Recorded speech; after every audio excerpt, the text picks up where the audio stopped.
This is probably the most noisy thing you will see today. Hey, what's up YouTube? I'm Jimmy Davis and today's all about old robots. We're going to make a Tomy Omnibot walk and talk with an Atari 8-bit computer, and we're going to turn Robie Sr. back there into Robie Siri. Stay tuned.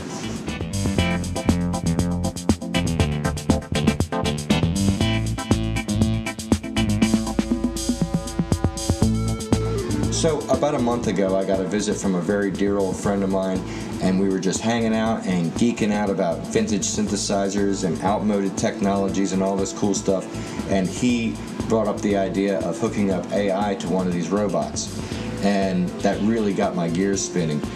And while I've seen a lot of really impressive builds on YouTube with object detection and onboard AI and stuff like that, that's a little beyond me. I didn't want to get into that level of robo-surgery. Thankfully, there's a great video by a guy named Kenny Storm, and I'll put the link to that video in the description, where he controls his Omnibot with his smartphone and a soundboard app and one of these Bluetooth cassettes.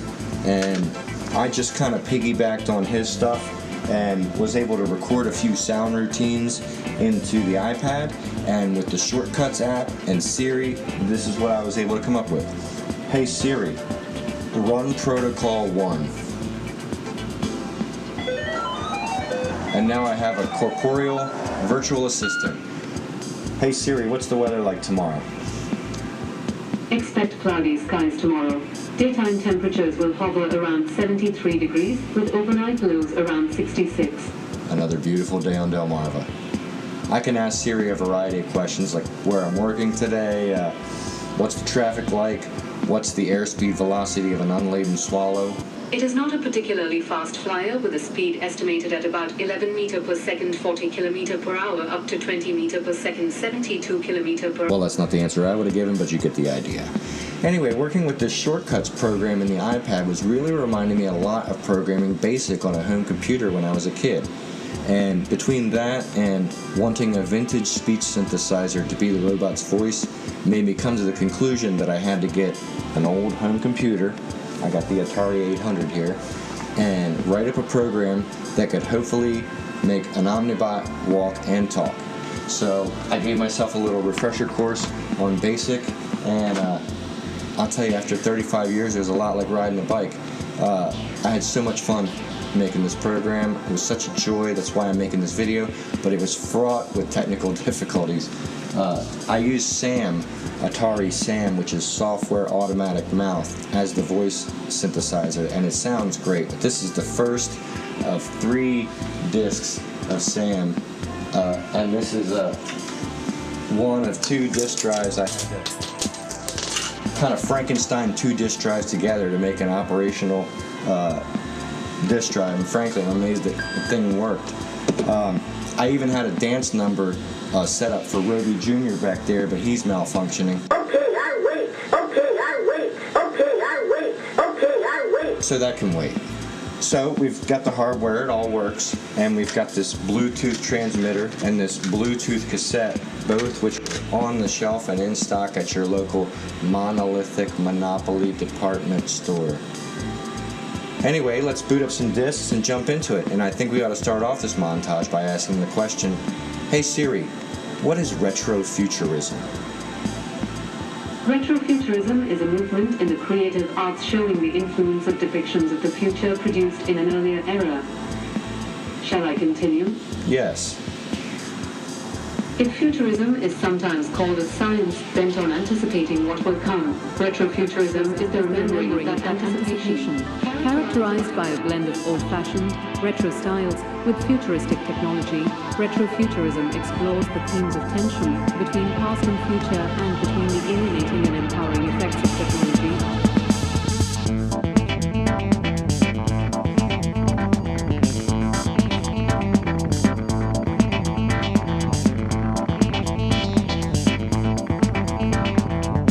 Hey Siri, load robot program.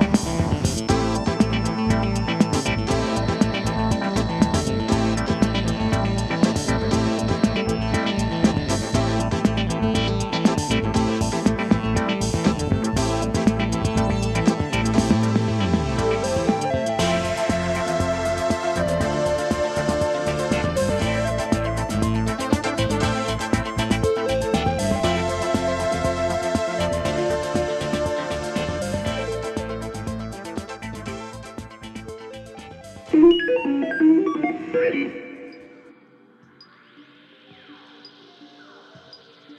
So the Omnibot is controlled by musical tones, so the heart of this program is a sound generator using basic 8-bit sound commands. By pressing the 4 cardinal directions on the joystick, 4 distinct musical tones are created.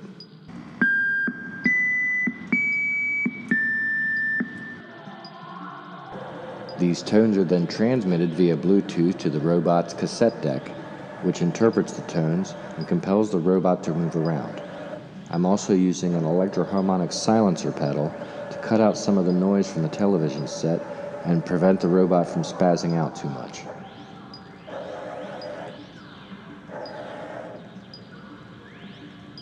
The QWERTY functions. These are the remaining remote control commands.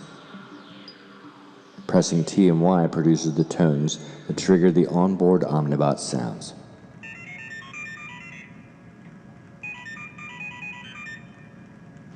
Pressing Q turns the speaker on, and a 16-bit sound subroutine was necessary to produce the correct tone to turn the speaker off, so there's a little latency after pressing W.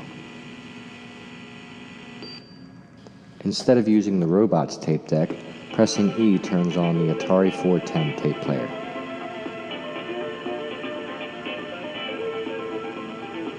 Pressing R turns it off. Numbers 1 through 9 are various sound effect subroutines to expand the Omnibot's sound set. These are the funnest thing to program. First up, we have a classic Atari descending minor 6, followed by a duophonic computer sound. This one was my wife's idea.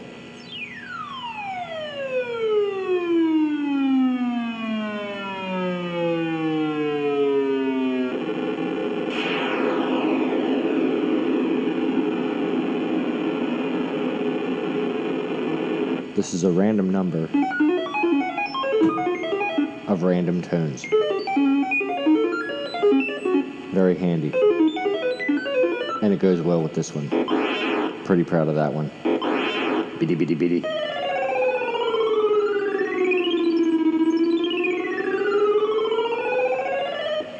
Here's a really annoying alarm.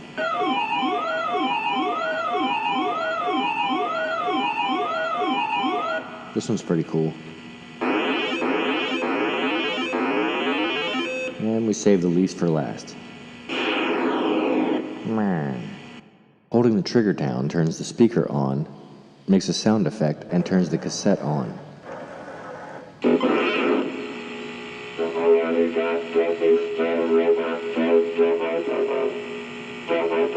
Releasing the trigger turns the cassette off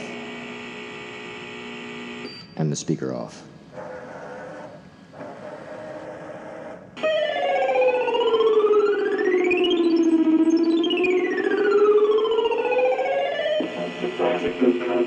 Of the wheel, another robot with a cassette player in his chest, without making his voice sound like this.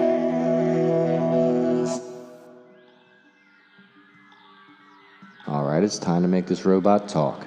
Using the S.a.m input, the robot will say anything we type.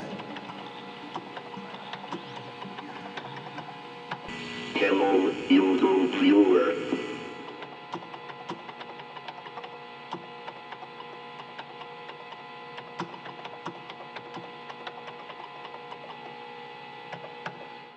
It is another beautiful day on Delmarva. Keys D through L are pre-programmed S.a.m phrases.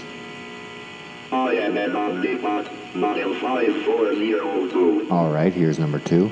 I am being controlled by an Atari home computer. And here's the third one.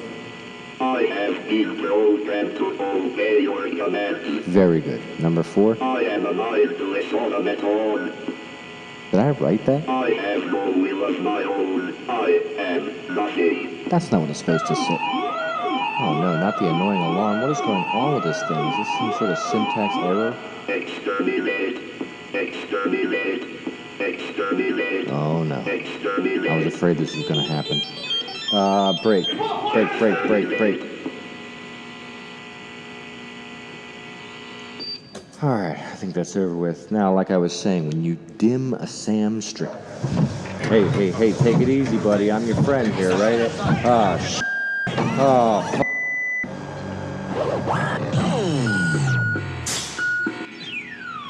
I don't want to set the world on fire.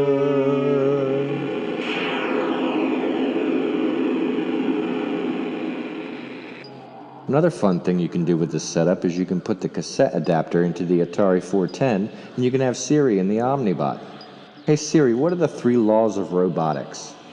And the 3 laws of robotics are: a robot may not injure a human being, or through inaction allow a human being to come to harm. The second law: a robot must obey orders given by human beings, except where such orders would conflict with the first law. And the third: a robot must protect its own existence as long as such protection does not conflict with the first and the second law.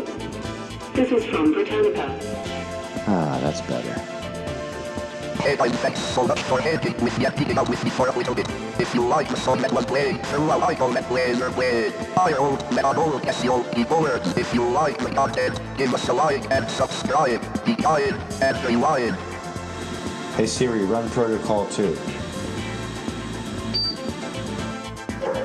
Until next time.